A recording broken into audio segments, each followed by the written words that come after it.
उमा, मिठाइयाँ और केक आ गए या नहीं? मेहमान आने में सिर्फ 4 घंटे बचे हैं। मेहमानों को किसी भी चीज़ की कमी नहीं रहनी चाहिए। शंकर लाल जी अपनी पत्नी उमा से बोले। उमा जी बोली, हाँ हाँ, सारी मिठाइयाँ, केक, चॉकलेट्स सब कुछ आ गया है और आप भी बस खड़े मत रहिए, ज़रा फ़ोन लगाइए कुमुद को। अब तक आए क्यों नहीं? अब कुमुद भी आ जाए तो थोड़ी मदद मिल जाए। कुमुद घर में प्रवेश करते हुए बोली, माँ मैं भी आ चुकी हूँ, आप चिंता मत करिए, बताइए क्या क्या करना है। उमा जी ने कुमुद को देखकर राहत की सांस ली और बोली, अच्छा हुआ कुमुद तुम आ गए, वरना मैं अकेली इतनी सारी तैयारियाँ कैसे संभालती। शंकर लाल जी बोले, लो भाई कुमुद भी आ गए, अब तुम सास बहू मिलकर सारी तैयारियाँ संभालो। रोहित का आज 10वां जन्मदिन है। रोहित कुमुद के देवर सुरेश और देवरानी सोना का इकलौता बेटा है। बहुत सालों तक यह संयुक्त परिवार साथ में ही रहा। अभी कुछ ही मेहमानों पहले जेठानी कुमुद, उसके पति मुकेश और उसकी बेटी आयशा इस घर से अलग रहने गए थे। उमा जी बोली, कुमुद मैंने जलेबी का घोल तैयार कर रखा है, जब मेहमान आ जाएंगे तब तुम इस घोल से गर्मा गर्म जलेबियाँ बना लेना और मैं दूसरी तरफ गर्म गर्म पूड़ियाँ तल दूंगी। बाकी छोले और पुलाव तैयार हो गया है। सलाद और चटनी भी मैंने काम वाली रामा से ही बनवा ली। रामा के बेटे को अचानक तेज बुखार चढ़ गया, इसीलिए उसे अचानक घर जाना पड़ा, वरना रामा होती तो मुझे तुम्हारी ज़रूरत भी नहीं पड़ती। तुम्हारे देवर सुरेश को अचानक मीटिंग में जाना पड़ा और तुम्हारी देवरानी सोना रोहित के लिए नए कपड़े खरीदने गए हैं। दरअसल पहले सोना ने रोहित के लिए ऑनलाइन कपड़े मंगवाए थे, मगर वह कपड़े आज ही सुबह आए और सोना को वह कपड़े बिल्कुल पसंद नहीं आए, इसीलिए अचानक दूसरे कपड़े लेने जाना पड़ा और वह कह रह कर गई है उसके बाद पार्लर से सीधा रेडी होकर ही बर्थडे में पहुंचेगी। देखना, आज रोहित के जन्मदिन पर ही सुरेश को भी मीटिंग पर जाना था, वरना वह होता तो मुझे और तुम्हारे बाबूजी को इतनी परेशानी ना होती। मगर सुरेश कह रहा था, माँ आप लोग सारी तैयारियां कर देना, मैं रोहन के केक कटिंग के समय तक आ जाऊंगा। आखिर घर का लाडला बेटा जो है रोहित, हमारे घर का इकलौता वंश। सासू माँ की मदद करते करते फिर से एक बार कुमुद के हाथ रुक से गए। आखिरकार फिर से सासू माँ ने वही बात दोहरा ही दी थी, जिसके कारण उन्हें इस घर से हमेशा के लिए अलग रहने जाना पड़ा था। वह अतीत के गलियारे में खो गई। यकायक उसे वह दिन याद आ गए जब उसकी बेटी आयशा का भी 10वां जन्मदिन था, मगर सासू माँ उमा जी जो एक जगह सोफे पर जमकर बैठी ही रहती, बीच में एक बार भी नहीं उठी और सारी तैयारियां कुमुद को अकेले ही करनी पड़ी थी। और आज इस अंधेर उम्र में भी सासू माँ फुदक कर काम कर रही थी, क्योंकि उनके चहेते पोते का जन्मदिन जो है। उमा जी ने शुरू से ही दोनों बहुएं कुमुद और सोना में भेदभाव किया। कुमुद की शादी के 2 साल बाद ही सोना की शादी हुई थी। दोनों बहुएं सुंदर और समझदार थी, मगर सोना का रंग कुमुद से काफ़ी गोरा था और उसका मायका भी बहुत अमीर था। कुमुद जी अपनी गोरी बहू सोना पर हमेशा इतराती, यहाँ तक कि कभी कभी कुमुद के रंग पर फर्तियाँ भी कस देती और कहती, काश तुम्हारा रंग भी सोना जैसा गोरा होता तो मेरा सर फर्क से और ऊंचा हो जाता। बिरादरी में मेरे भी चर्चे होते और सब कहते, उमा जी चुन के लाखों में एक बहुएं लाई है सोना के लिए, तो मेरी पसंद की आज भी सब दाद देते हैं। उसका मायका भी तो संपन्न है। मेरे छोटे बेटे की किस्मत बड़े बेटे से ज़्यादा बुलंद निकली। कुमुद जब माँ बनने वाली थी, उमा जी ने पोता होने की मन्नत ले रखी थी, मगर कुमुद को बेटी हुई। वहीं 2 साल बाद सोना के एक बेटे को जन्म दिया। रोहित के जन्म के बाद उमा जी बहुत खुश हुई थी और बोली थी, मेरी दूसरी बहू ने घर को वारिस दे दिया।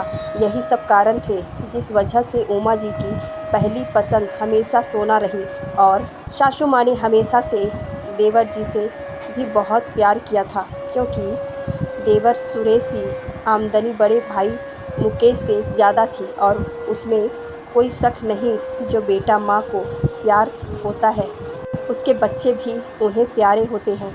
कुमुद ने भी सारी बातों को नज़रअंदाज करके इसे अपनी किस्मत मान लिया था।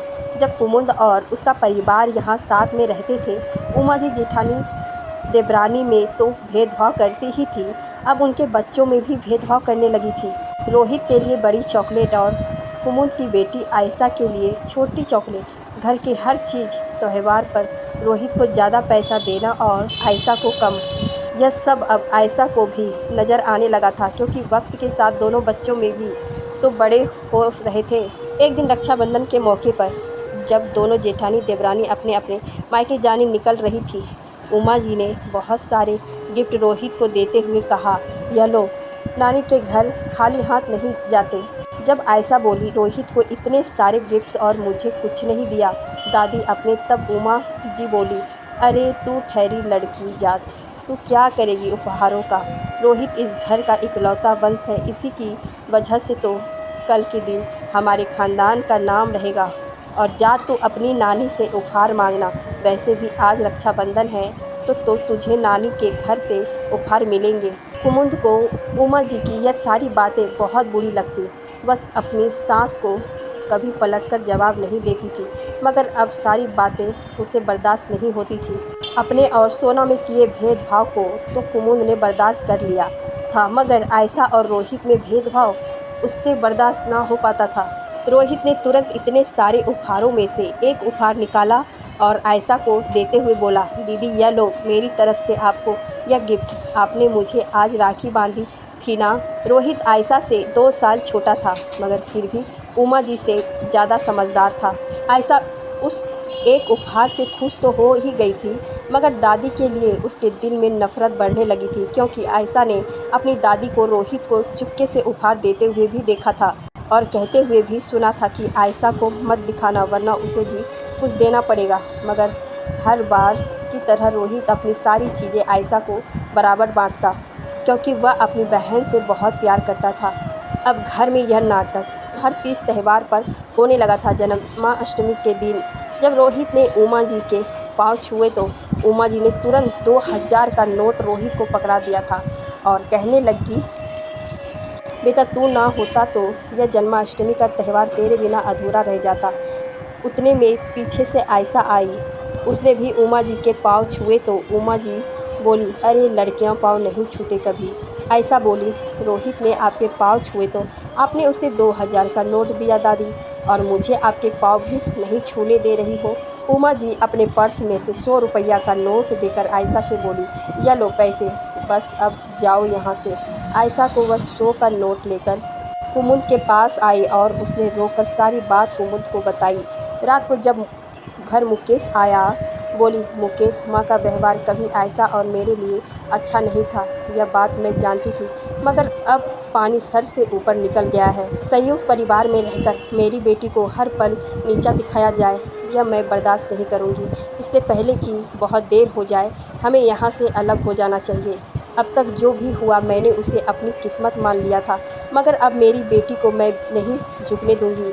मुकेश बोला, यह तुम कैसी बात कर रही हो कुमुद? हाँ, मैं भी जानता हूँ कि माँ का व्यवहार हम तीनों के साथ अच्छा नहीं है, मगर इसका मतलब यह तो नहीं है कि यहाँ से अलग हो जाएं। कुमुद बोली, मुकेश, मैं हर बार माँ का अपनी बेटी के प्रति यह रूखा व्यवहार नहीं देख पाऊँगी।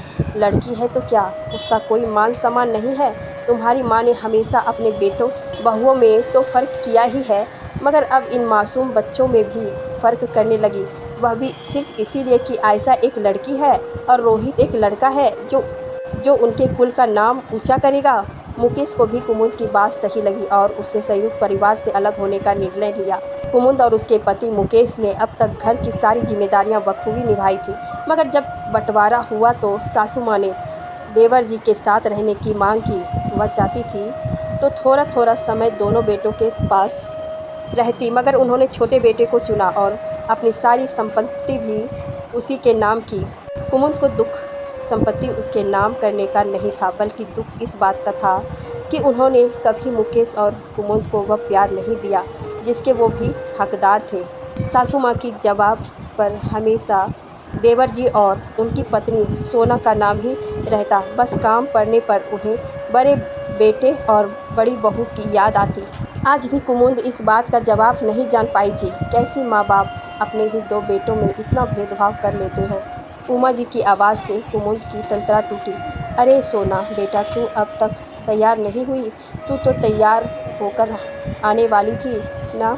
उमा जी ने देवरानी सोना से कहा। हाँ माँ, बस तैयार ही होने जा रही हूँ। दरअसल पार्लर वाली ने कहा था मैं घर ही पर ही आ जाऊँगी आपको तैयार करने, और वह अब तक आई ही नहीं है, तो उसका ही इंतज़ार कर रही हूँ।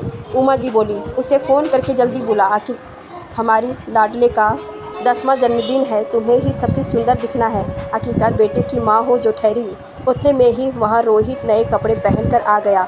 हाय मेरा पोता कितना प्यारा लग रहा है, किसी की नज़र ना लगे। इसे कहते हुए उमा जी ने रोहित के अपने हाथों से पलाइयाँ ले ली और छोटे बेटे सुरेश को फ़ोन किया। बेटा, मेहमानों के आने में सिर्फ 1 घंटा बचा है। वहाँ से सुरेश बोला, माँ मैं बस पहुँच ही रहा हूँ। अरे कुमुद, तुम भी जब से आई हो काम में लगी हो, थोड़ा शरबत पी लो, थकान उतर जाएगी तुम्हारी। कहते हुए उमा जी खुद भी तैयार होने चली गई। कुमुद को अपनी हालत किसी काम वाली बाई जैसी लगी। मुकेश ने तो मना भी किया था कि क्या ज़रूरत है जल्दी जाकर काम करने की, मगर सासू माँ ने आग्रह को कुमुद मना नहीं कर पाई थी, और फिर एक बार आज अपने आप को अपमानित महसूस कर रही थी। कुमुद बहाना बनाते हुए बोली, बेटा आयशा की कल परीक्षा है, इसलिए वह आज नहीं आ पाई। उसने तुम्हारे लिए तुम्हारी पसंद का बर्थडे गिफ्ट भेजा है। थोड़ी देर बाद सभी लोग तैयार होकर आ गए। सारे मेहमान भी आ गए और सुरेश भी आ चुका था। सुरेश आते ही रोहित को ढूंढने लगा, मगर रोहित कहीं नज़र नहीं आया। धीरे धीरे सभी मिलकर रोहित को ढूंढने लगे, मगर रोहित कहीं दिखाई नहीं दे रहा था। कुमुद बोली, अभी थोड़ी देर पहले तो यहाँ मुझसे बात कर रहा था, रोहित पता नहीं कहाँ चला गया। उमा जी, सोना और कुमुद सभी चिंतित हो उठे कि रोहित कहाँ चला गया। थोड़ी देर में सबने देखा कि रोहित आयशा का हाथ पकड़कर चला आ रहा था। उमा जी बोली, रोहित तुम पागल हो गए हो क्या? ऐसे बिना बताए कोई घर से जाता है क्या? यहाँ सब कितने चिंतित हो गए थे। सोना बोली, माँ प्लीज़ मत डांटिए रोहित को, वह उसे लेने गया था जिसके बिना वह बर्थडे अधूरा है। शायद आपने तो कभी महसूस ही नहीं किया, जब से आयशा इस घर से गई है रोहित कितना बुझा बुझा रहने लगा है। रोहित धीरे से बोला, अगर दादी ने आयशा दीदी के साथ बुरा व्यवहार नहीं किया होता तो आयशा दीदी और मैं हमेशा साथ रहते, मगर दादी ने इनको प्यार और सम्मान नहीं दिया, इसीलिए मेरी दीदी मुझे हमेशा के लिए छोड़कर चली गई। कुमुद भी बच्चे की मनोदशा देखकर विचलित हो गई। सोना आयशा को गले से लगाते हुए बोली, माँ बेटियाँ तो घर की लक्ष्मी होती है, और आपने हमेशा घर की लक्ष्मी के साथ बुरा व्यवहार किया।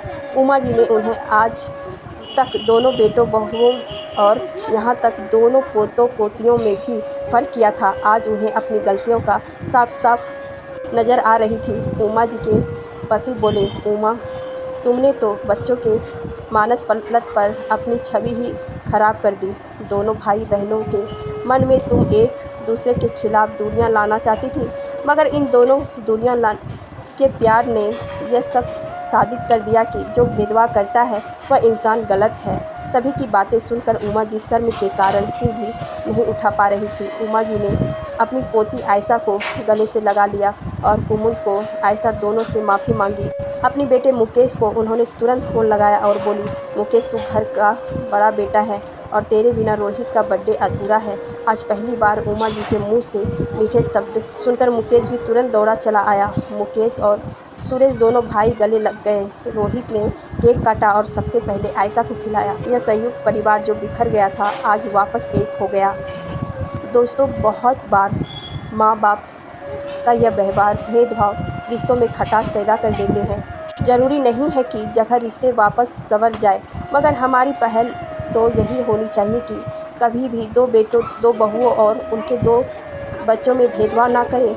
दोस्तों, यह कहानी बहुत लोगों को अपनी सी लगे, क्योंकि ऐसा बहुत घरों में होता है। दो बेटे और उनके बच्चों में भी अंतर होता है। आपकी क्या राय है? आपको मेरी कहानी कैसी लगी ज़रूर बताइए।